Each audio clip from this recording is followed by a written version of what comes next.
Did you know a teenager once stole $2.5 million using nothing but a typewriter and basic printing skills?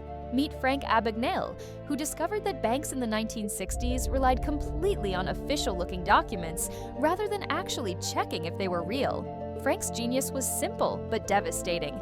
He created fake payroll checks from companies that didn't even exist. Banks never bothered to call and verify.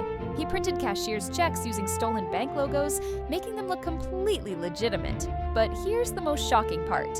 When investigators got close, he created fake FBI credentials to avoid arrest. His secret weapon? Frank posed as a security consultant and walked right into banks, studying their procedures from the inside. He learned exactly which documents they trusted without any verification whatsoever. The banks were completely helpless against his methods. Frank's techniques were so advanced that after serving only 5 years in prison, the FBI hired him to teach their own agents about financial fraud. The master criminal became their teacher, helping catch others using the very methods he perfected.